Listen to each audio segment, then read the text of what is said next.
Xin chào các bạn. Hôm nay mình sẽ hướng dẫn các bạn các bước để lên đơn cho khách hàng ăn tại quán. Thì bước đầu tiên là khách hàng sẽ tự quét mã vạch, mã QR code được dán ở trên bàn và khách hàng sẽ tự lên đơn. Thì để quét mã QR code thì khách hàng có thể sử dụng các ứng dụng như Viber, Zalo, QR Scanner hoặc là sử dụng Google Lens. Thì cái mà phổ biến nhất là Google Lens. Hiện tại thì ngay trong mục tìm kiếm Google thì nó có hiển thị cái hình máy ảnh. Thì các bạn chỉ cần kích vào cái máy ảnh. Sau đó các bạn chọn vào máy ảnh. Rồi các bạn thấy một đường link sẽ hiện ra. Các bạn sẽ kích vào đó. Rồi nó sẽ hiện ra cái menu điện tử của chúng ta ở đây. Rồi cách thứ hai, các bạn sử dụng Viber. Đa phần người Phi đang sử dụng Viber thì các bạn sẽ kích vào mục More rồi kích vào chỗ QR code. Rồi các bạn sẽ quét thì ở đây.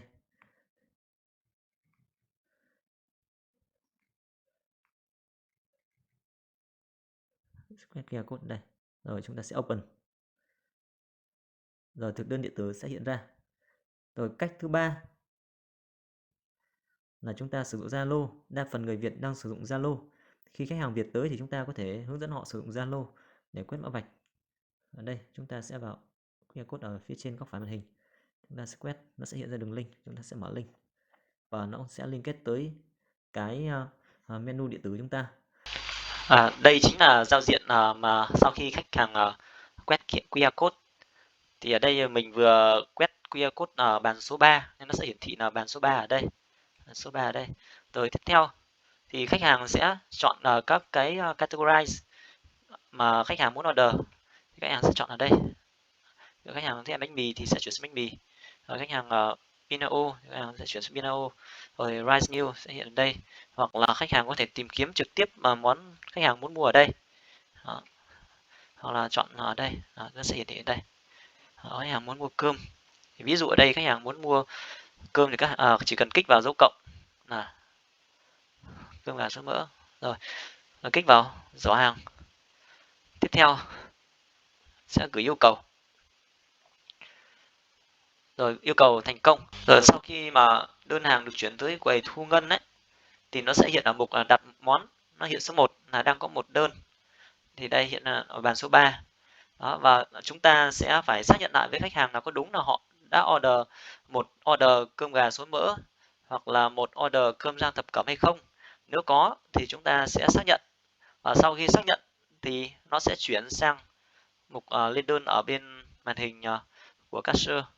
Và tiếp theo chúng ta sẽ gửi tới bếp, ấn F10 hoặc là send để chuyển tới khu vực bếp chế biến.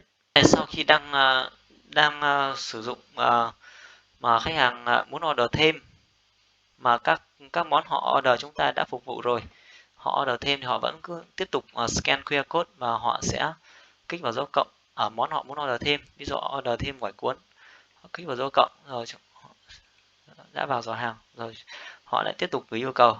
Sau gửi yêu cầu thì nó lại hiện ở sang màn hình của cashier. Ở đây màn hình của cashier chưa thể hiện là món gọi thêm. Đó, thì chúng ta sẽ F5. Rồi nó đã hiện rồi. Đó, nó có chuông, nó sẽ có chuông báo tinh. Chúng ta sẽ nghe tiếng tinh một phát hoặc là chúng ta sẽ thấy dấu chấm đỏ ở đây và con số hiện đây, một là một order, hai là hai order. Rồi chúng ta sẽ kích vào. Đó, chúng ta lại xác nhận với khách hàng là có phải bạn mới order thêm món gỏi cuốn phải không? Nếu họ bảo đúng rồi, đó thì chúng ta sẽ xác nhận. Rồi, sau khi xác nhận thì món này lại thêm vào bill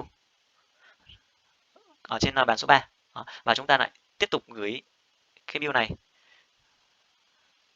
sang khu vực chế biến. Chúng ta sẽ gửi. Rồi, vậy là nó đã sang khu vực chế biến rồi. Chúng ta để chắc chắn là chúng ta đã gửi sang khu vực chế biến hay chưa? Chúng ta sẽ vào mục lịch sử báo bếp. Cái đây. Rồi chúng ta đã báo bếp món cơm gà sữa mỡ và cơm rang thập cẩm vào lúc 14 giờ 11 phút và chúng ta báo món gọi thêm vào lúc 14 giờ 14. Vậy là chúng ta đã yên tâm là chúng ta đã gửi tới bếp và giờ chỉ có chờ đợi bếp phục vụ. Đó. Rồi sau đó chúng ta sẽ ở đây nó còn có mục tách ghép đơn. Đó. Ví dụ khách hàng này ở đây có mục số người, số người ở đây. Số người đây là 2 người chẳng hạn. Đó. 2 người chúng ta điền số 2 đây. Rồi, có 2 người. Đó. 2 người nhưng mà 2 người này họ lại muốn là mỗi người trả một đơn. Đó, ví dụ hai món đầu tiên đó là một người khác trả và cái món gọi thêm là một người họ họ nhận họ trả. Đó, thì chúng ta sẽ vào mục tách đơn. Đó, tách đơn thế này. Chúng ta sẽ vào split the order. Ta chọn đây. Rồi chúng ta sẽ chọn số bàn. Bàn mình muốn tách đơn là bàn số 3. Rồi cái món mà mình muốn tách ra khỏi đơn là món ngoài cuốn. Chúng ta sẽ kích vào đây là 1. Đó. Chúng ta kích vào perform. Vậy là nó đang có 2 hóa đơn trên một bàn ở đây. Bàn số 3 đang hiển thị 2 hóa đơn. Đó. Rồi chúng ta sau khi xong rồi mà trong trường hợp này khách hàng đầu tiên lại muốn trả hết. Đó. Sau khi yêu cầu tách rồi và cuối cùng họ lại muốn trả hết gộp lại thành một đơn thì chúng ta lại vào mục tách ghép đơn ở đây. Chúng ta chọn merge orders. Chúng ta sẽ chọn bàn số 3 ở đây. Rồi chúng ta lại kích vào cái hóa đơn 5621 để chúng ta gộp thành một order. Rồi, vậy nó lại quay trở lại thành một bill ở đây. Rồi sau khi mà trở lại một bill ở đây hoàn thành rồi, chúng ta sẽ tiến hành thanh toán. Mà trước khi thanh toán thì chúng ta sẽ hỏi khách hàng là họ có thẻ ID senior ID hay không, hoặc là disable ID hay không. Đó, nếu trong trường hợp mà họ có ID của senior thì mình có thể giảm giá cho họ, thì mình sẽ kích trực tiếp vào đây. Mình chỉ giảm một món thì mình sẽ kích vào đây. Đó, cái đây là giảm 20%. Đó, mình sẽ giảm 20% ở đây. Rồi chúng ta sẽ đăng ở đây.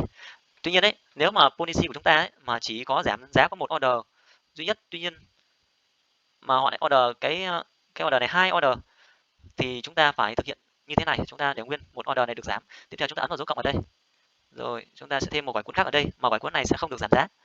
Đó. Rồi tiếp theo chúng ta sẽ ấn vào payment. Trước khi ấn vào payment, chúng ta sẽ hỏi thêm thông tin khách hàng. Thì ở đây thông tin khách hàng thì chúng ta sẽ hỏi là tên, số điện thoại và ngày tháng năm sinh. Rồi giới tính chúng ta sẽ chọn ở đây. Đó. Như vậy. Đó. Rồi chúng ta ấn lưu.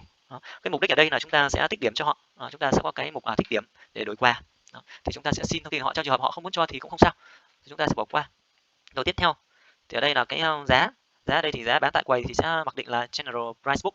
Tuy nhiên nếu mà chúng ta mà có bán giá ở trên GrabFood hoặc là GrabMart thì chúng ta sẽ tạo một cái bảng giá riêng cho GrabFood, GrabMart, hoặc là những cái nhóm người đặc biệt. Đó, thì chúng ta sẽ tạo những bảng giá riêng này. Thì mình sẽ hướng dẫn các bạn tạo cái bảng giá riêng này trong một cái video khác.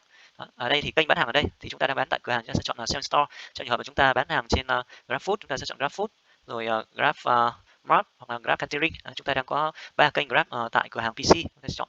Và ngoài ra chúng ta cũng có chạy Foodpanda, chúng ta chọn kênh Foodpanda. Đó là các kênh ở đây. Rồi xong các kênh. Rồi tiếp theo chúng ta sẽ ấn vào mục payment. Payment ở đây thì đầu tiên thì chúng ta sẽ hỏi khách là khách thanh toán chuyển khoản hay tiền mặt. Nếu tiền mặt chúng ta sẽ kích vào mục cash. Nếu chuyển khoản thì chúng ta sẽ chọn là mục bank transfer. Đó, bank transfer thì nó mặc định là số tiền sẽ bằng số tiền họ cần trả. Tuy nhiên tiền mặt ở đây, thì ví dụ họ đưa chỗ này là 1.000 chẳng hạn. Đó, thì nó sẽ hiện số tiền cần trả lại khách là 276. Chúng ta sẽ không cần phải dùng máy tính, nó sẽ hiện ở trên bill luôn. Chúng ta sẽ phải trả lại khách 276. Đó, tiếp theo, nếu trong trường hợp mà cái đơn này ấy, mà chúng ta đang có chương trình khuyến mãi mà giảm toàn bill á, ví dụ họ được cái voucher là giảm 10% cho tổng bill, thì chúng ta sẽ chọn tổng bill ở đây, discount ở đây là bao nhiêu phần trăm theo cái chương trình á, ví dụ 10%, chọn 10% ở đây. Đó, còn nếu mà chúng ta có chương trình giảm theo số tiền, sẽ chọn VND ở đây, ví dụ là giảm 50 peso, chúng ta sẽ chọn 50 peso ở đây. Rồi chúng ta sẽ kích ra ngoài. Surcharge, chúng ta sẽ kích vào đây, ví dụ như là ở đây chúng ta có chương trình service charge hoặc là VAT, delivery fee, anything. Chúng ta sẽ tạo các cái mục thu thêm ở đây. Thì cái này mình cũng sẽ hướng dẫn các bạn trong một cái video khác. Rồi tiếp theo các bạn sẽ kích vào payment ở đây. Rồi sau khi kích payment thì nó sẽ tự động liên kết tới máy in và các bạn ấn vào chữ print. Vậy là đã xong các cái bước để chúng ta có thể từ mục order cho đến mục thanh toán. Rồi cảm ơn các bạn, chúc các bạn thành công.